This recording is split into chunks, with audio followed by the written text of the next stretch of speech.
В Украине говорят о приостановке американской военной помощи, в Вашингтоне ставят условия, Киеву и Москве придется пойти на жертвы ради мира, а Китай призывает Трампа остановиться. В эфире «Нехта» самые важные и интересные новости к этому часу.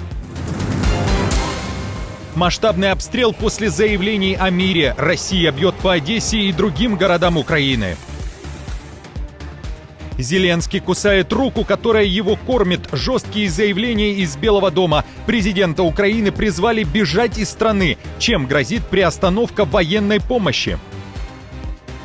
Лукашенко благодарит силовиков за помощь в удержании власти. Венгрия и Словакия идут против Украины. Французы и немцы готовы поставить ультиматум Путину. А в Ташкенте громкое дело из-за взятки, которую назвали благодарностью со стороны подозреваемого. Обзор важных событий. Друзья, всем привет! Буду рад вашему лайку, подписке и репосту. Вы прекрасно знаете, что для нас это очень важно. Оставляйте также свои комментарии и спасибо вам за обратную связь. Об актуальных и важных событиях прямо сейчас начинаю. Мир через атаки дронов. Красноречивое послание из Москвы. Так можно сказать об очередном обстреле со стороны РФ. Оккупационная армия вновь бьет по Украине. На этот раз это исключительно дроновый удар. Сразу с 5 направлений. В Украине подтверждают уничтожение 65 БПЛА. Еще 32 беспилотника-имитатора были локационно потеряны. Повреждения зафиксированы в Донецкой области, в Сумской и Одесской.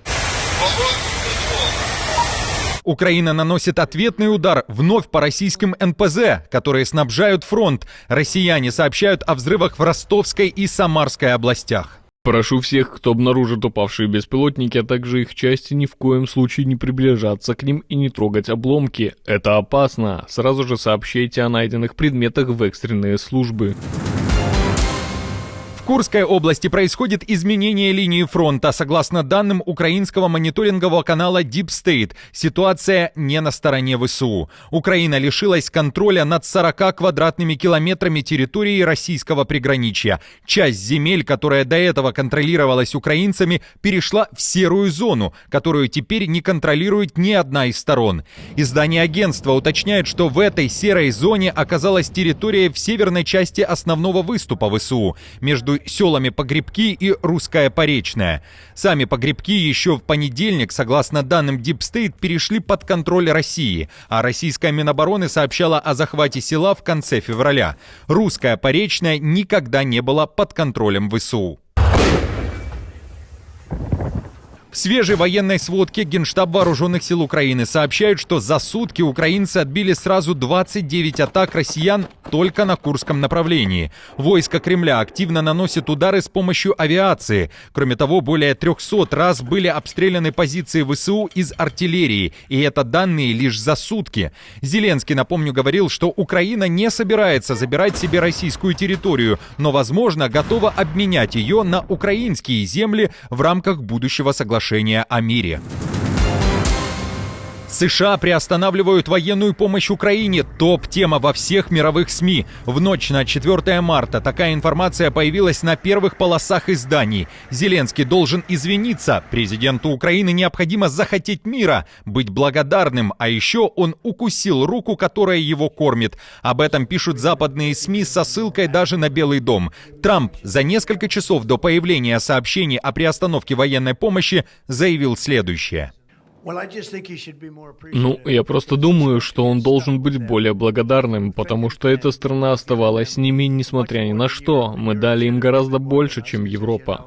Вице-президент США Джей Ди Венс, которого считают одним из провокаторов конфликта в овальном кабинете, заявляет, американцы ведут переговоры с россиянами по принципу «доверяй, но проверяй». Трамп ответит на телефонный звонок из Киева. Зеленского ждут в США, если он готов принять условия Вашингтона. Но при этом надо быть готовым к уступкам. Президент Трамп говорил ясно и последовательно. Конечно, дверь открыта, если Зеленский действительно готов серьезно обсуждать мир. Нельзя просто прийти в овальный кабинет или куда-то еще и отказаться даже обсуждать детали мирного соглашения. Это никого не устроит. Россияне должны будут чем-то пожертвовать. Украинцы тоже должны будут чем-то пожертвовать. Нельзя просто прийти в овальный кабинет и сказать: дайте нам гарантии безопасности. Мы даже не будем обсуждать, на какие уступки готовы пойти. Именно такой подход демонстрировала Украина Украина. Но когда эта позиция изменится, как сказал президент Трамп, когда они будут готовы говорить о мире, я думаю, Трамп будет первым, кто поднимет трубку.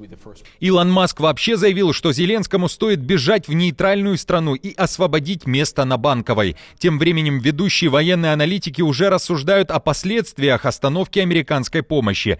The Economist пишет, что военная поддержка США – это не просто боеприпасы, а критически важные элементы войны. Оружие, ремонт, зенитные ракеты, спутниковая связь и разведданные. Без этого Украина окажется в катастрофической ситуации. Например, системы Patriot, которые есть на вооружении Украины, это единственный щит от российских гиперзвуковых ракет. И без поддержки Америки украинские города окажутся под смертельной угрозой.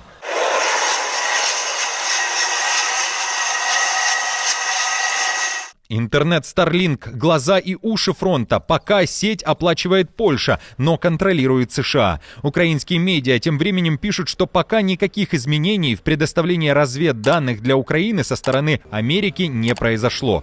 Друзья, как вам такие новости? Что думаете о таком шаге США? Как расцениваете его? Поддержка Путина, принуждение к миру, предательство? Напишите свои варианты в комментариях. Берлин, Париж и Лондон готовы ударить по Кремлю. Их совместный план уже в разработке. Путина хотят загнать в угол и поставить условия. Нарушишь будущую мирную сделку по Украине – заплатишь. К тому же буквально. Financial Times уточняет, что европейцы готовятся к конфискации замороженных российских активов на сумму в 200 миллиардов евро. Французские чиновники обсуждали предложение, согласно которому европейские столицы могли бы конфисковать эти активы в случае, если Москва нарушит будущее соглашение о прекращении огня в Украине, сообщили 3 осведомленных источника.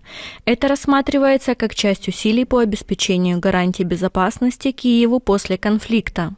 Но вот Венгрия уже блокирует 20-миллиардный пакет помощи Украине, однако может поддержать общее увеличение оборонного бюджета ЕС. Политика пишет, что оказание военной помощи Киеву еще под вопросом из-за позиции отдельных лиц. Как всегда, отличается не только Венгрия, но и Словакия. В этих странах намекают полностью на стороне Трампа.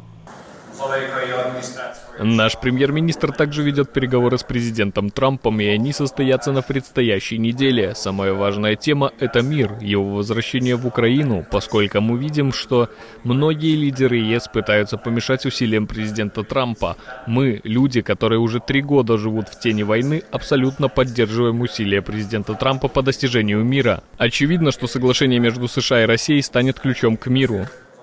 Роберт Фицо, который ставил условия Зеленскому и устраивал с ним также публичный скандал, но в соцсетях уже заявил, Киев не получит от Словакии никаких денег, никакой военной поддержки. Максимум – это гуманитарная и энергетическая помощь.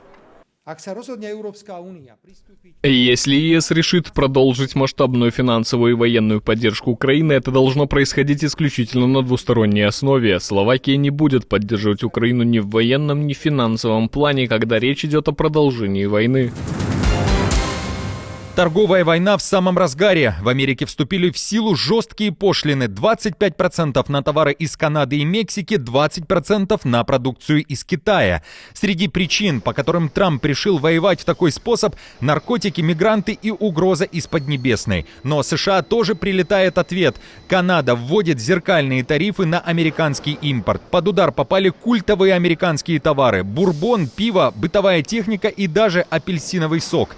Китайцы тоже не молчат. Пекин ввел ответные пошлины на американскую сельхозпродукцию: соевые бобы, свинину, говядину и даже хлопок. Но этим не ограничился. 15 американских компаний, включая аэрокосмические и оборонные гиганты, попали в черный список. Им перекрывают доступ к китайским технологиям и товарам двойного назначения. Еще 10 фирм, которые сотрудничают с Тайванем, объявлены неблагонадежными. Их руководство теперь не въедет в Китай, а сотрудникам аннулирует визы. При этом в Китае дали понять, Белый дом может еще одуматься и пойти на диалог, чтобы решить все споры и вопросы.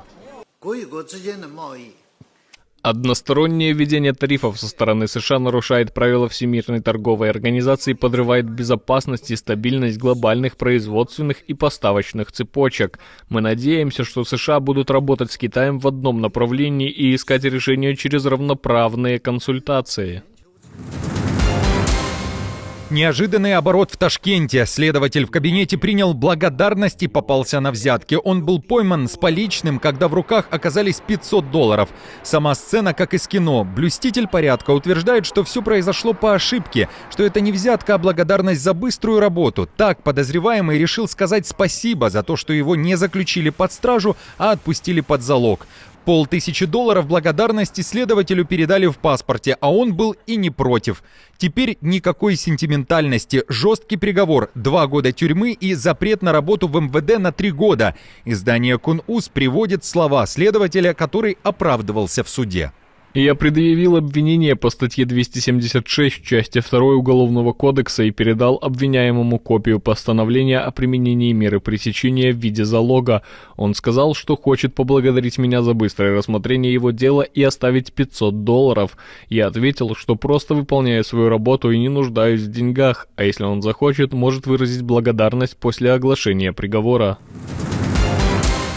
Лукашенко поблагодарил и поздравил с профессиональным праздником силовиков, которые помогли ему удержаться у власти. В День милиции Беларуси непризнанный политик, который уже 7 сроков подряд не отрывается от своего кресла, заявил, что люди в погонах помогли сохранить стабильность и мир в стране. При этом защищают права граждан, рискуя своими жизнями. В то же время министр внутренних дел республики дал понять белорусам, что каждый, кто находится на территории Беларуси, под надзором и легко может загреметь за решетку, если скажет кривое слово или пойдет против политики партии. Сегодня любое правонарушение, которое совершается в общественном месте, мы раскрываем по горячим следам. Появились новые подразделения. Сегодня по всей стране созданы центры мониторинга общественной безопасности. Если вы не видите на улице сотрудника милиции или военнослужащего внутренних войск, это не значит, что мы ситуацию не контролируем. Мы ее контролируем и не только посредством систем видеонаблюдения. Есть еще много других вариантов. Мы ситуацию в Республике Беларусь держим полностью под контролем. Силовики Лукашенко активно мониторят соцсети и бросают в колонии людей, которые оставили нелестные комментарии в адрес самопровозглашенного и не только. Согласно данным правозащитников, по состоянию на 4 марта в Беларуси признаны политическими заключенными 1234 человека. Друзья, на этом все. Не забудьте оставить свой комментарий и лайк. Мы же с командой продолжаем следить за самыми важными новостями. Оперативную информацию от Нехта ищите в телеграм-каналах или на платформе X. Спасибо вам за доверие и то, что остаетесь с нами. До новых встреч и хороших вам новостей.